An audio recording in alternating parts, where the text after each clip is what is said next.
السلام عليكم ورحمة الله وبركاته. إن الحمد لله نحمده ونستعينه ونستغفره ونعوذ بالله من شرور أنفسنا ومن سيئات أعمالنا.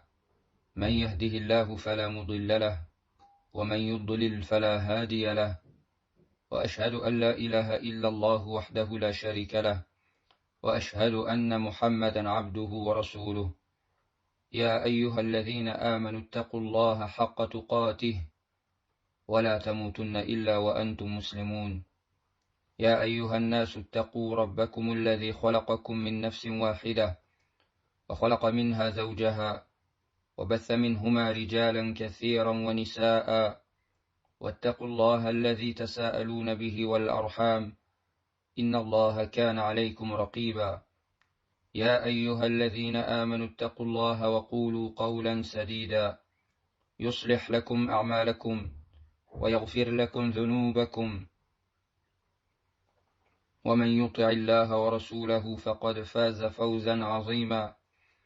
أما بعد، فإن أصدق الحديث كتاب الله، وخير الهدي هدي محمد صلى الله عليه وسلم، وشر الأمور محدثاتها، وكل محدثة بدعة، وكل بدعة ضلالة، وكل ضلالة في النار. أما بعد. Chers frères et sœurs, nous voici entrés dans le mois béni de Ramadan, qui est le mois du Coran, car c'est en ce mois qu'il fut révélé. Allah Azza wa Jal dit à cet effet: Shahr Ramadan alladhi unzila fihi al-Qur'an, dans le sens rapproché du verset, le mois de Ramadan au cours duquel le Coran fut révélé. Tout d'abord, nous remercions Allah Azza wa Jal de nous avoir permis d'atteindre ce mois béni de Ramadan. Nous nous demandons également de nous compter parmi ceux qui jeûnent avec foi et qui espèrent sa récompense.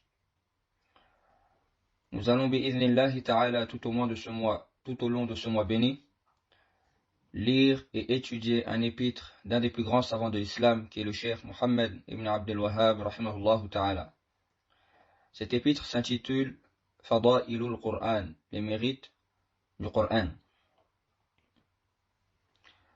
Dans cet épître, le cheikh rahimahullah adopte une méthodologie qu'il a l'habitude d'utiliser pour ses différents ouvrages. Il cite le chapitre, puis il se suffit de rapporter les versets, les hadiths en concordance avec le chapitre. Ceci dans le but de rattacher les gens aux preuves, qui est la parole d'Allah Azza wa Jal et la parole du prophète Muhammad sallallahu alayhi wa sallam.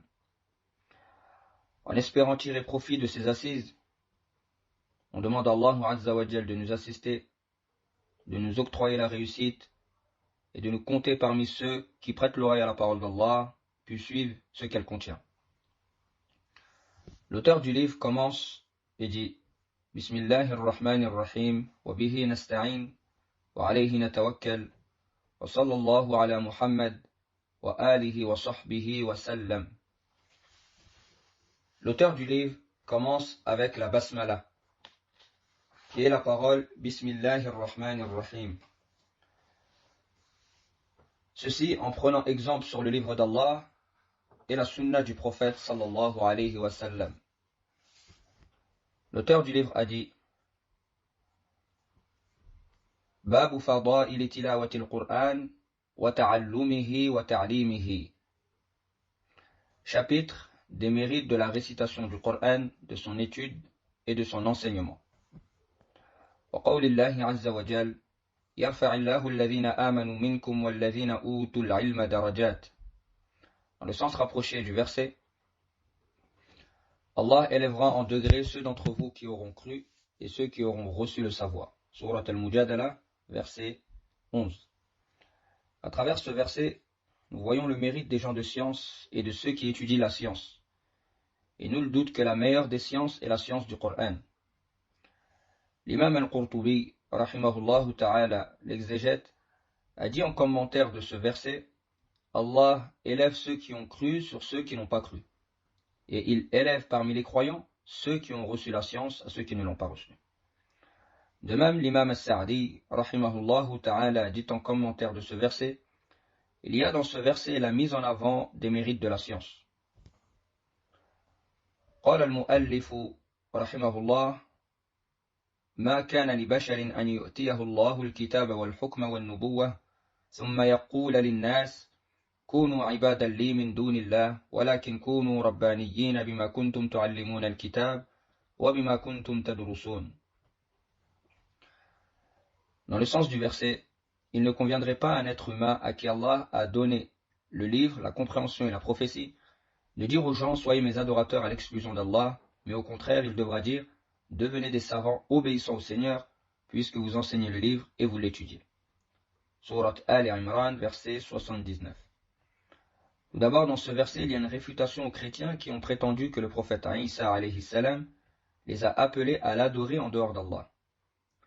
L'imam As-Sa'di, rahimahullah ta'ala, dit en commentaire de ce verset, dans le passage « Devenez des savants obéissants au Seigneur, puisque vous enseignez le livre et vous l'étudiez », c'est-à-dire soyez des savants, des sages, des enseignants, des éducateurs, ceux qui enseignent les petites sciences avant les grandes sciences, ceux qui mettent en pratique la science.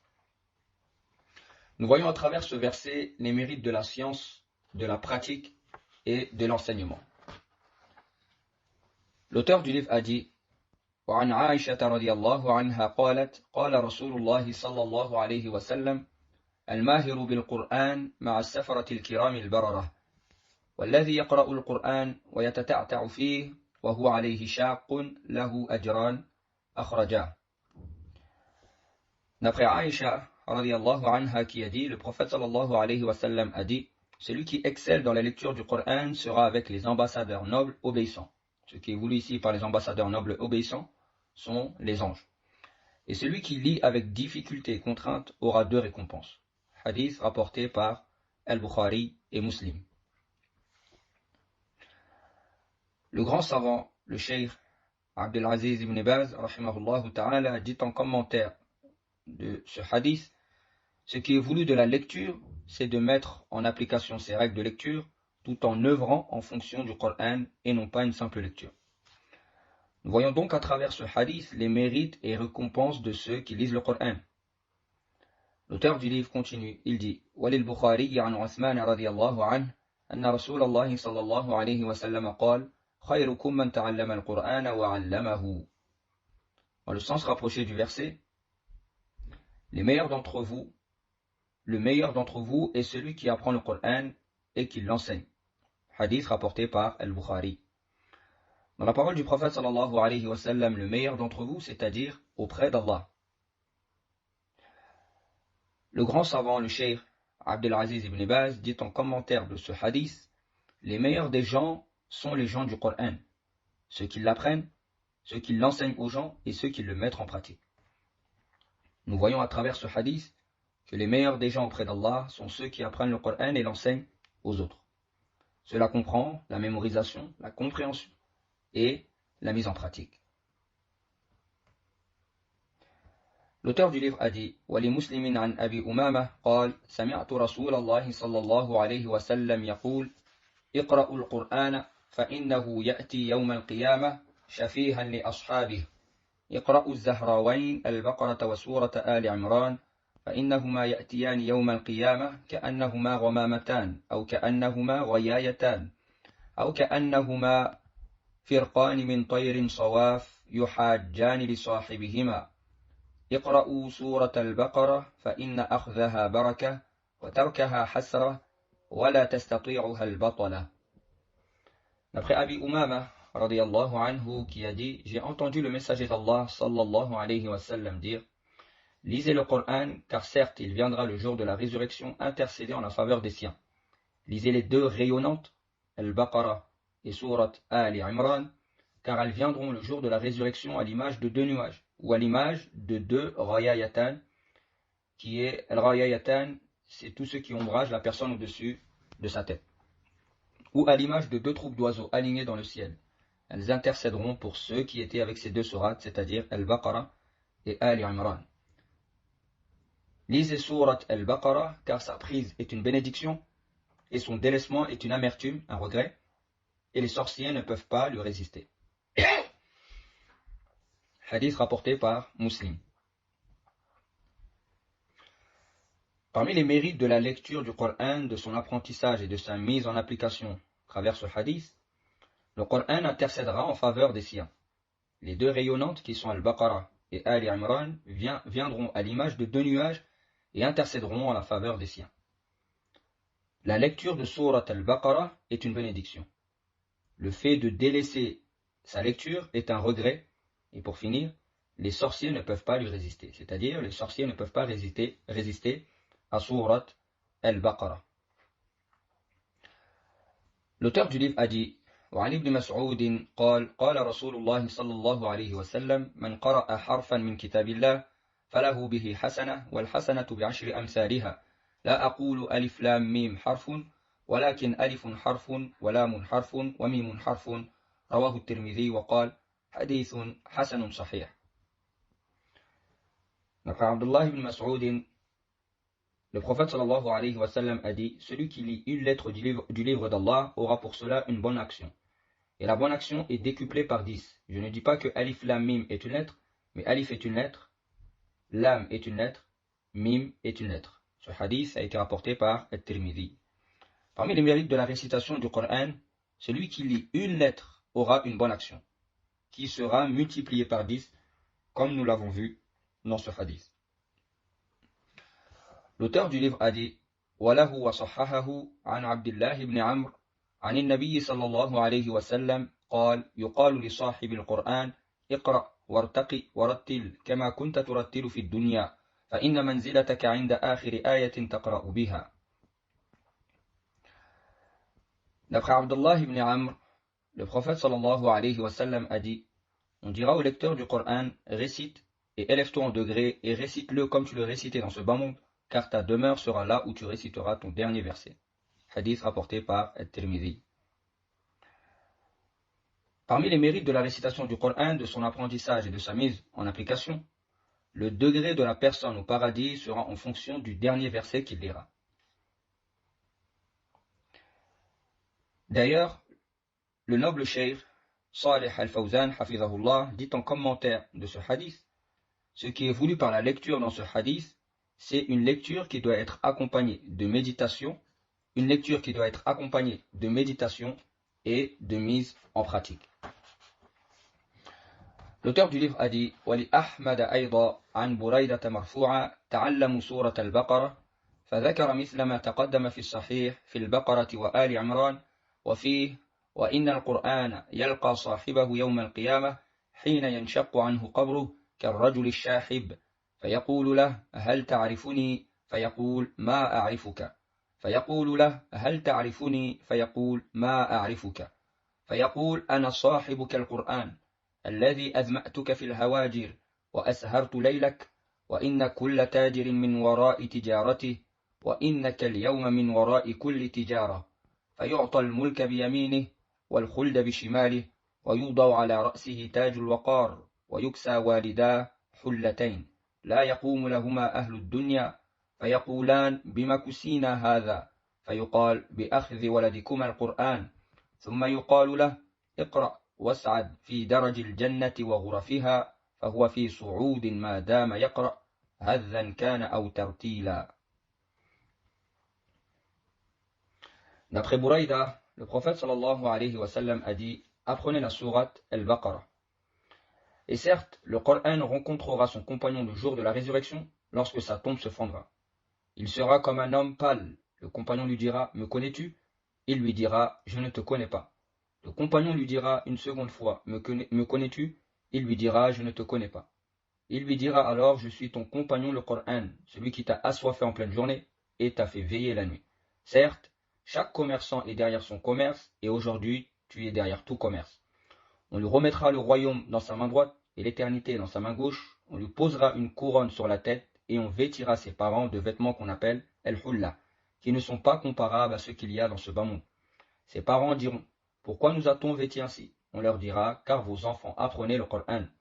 Puis on dira à cet enfant: récite et élève-toi dans les degrés du paradis. Il ne cessera de s'élever tant qu'il lit, que sa récitation soit rapide ou lente. Hadith rapporté par Ahmed.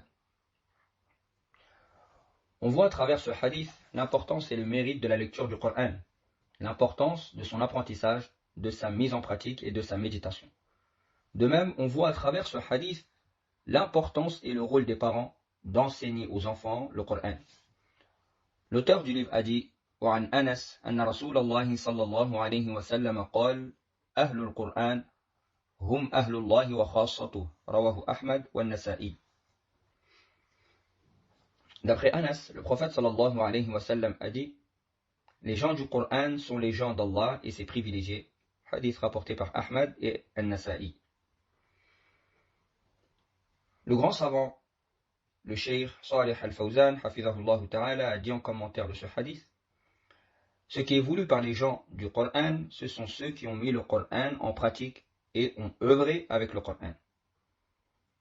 Nous tirons de ce hadith que les gens du Coran sont les rapprochés d'Allah.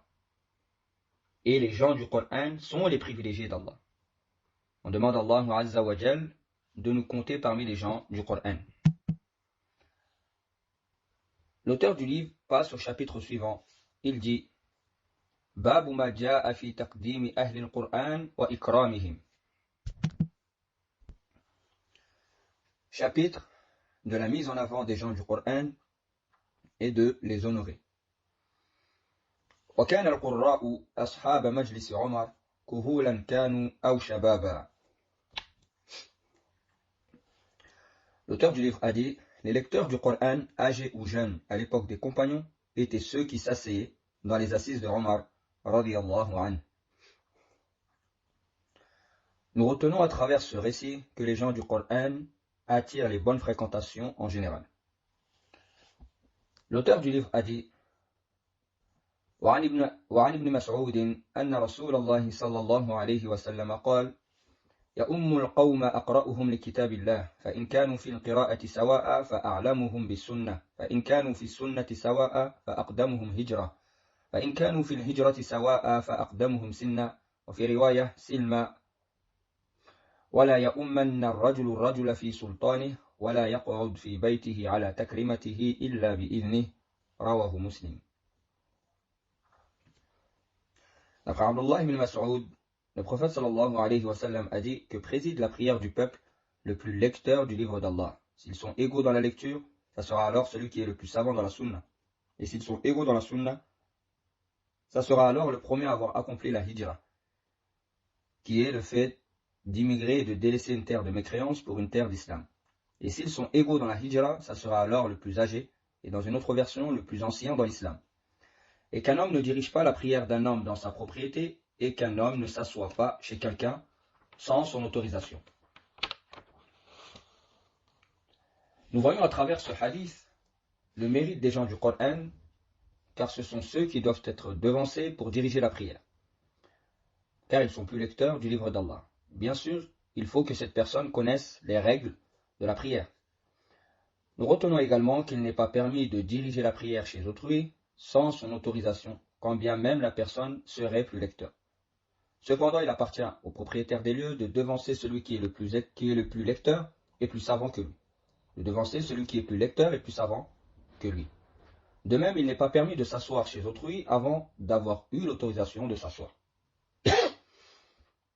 L'auteur du livre continue, il dit Walil Bukhari an Jabir annahu sallallahu alayhi wa sallam كان يجمع بين الرجلين في قتل أحد في ثوب واحد ثم يقول أيهما أكثر أخذا للقرآن فإذا أشير له إلى أحدهما قدمه في اللحد.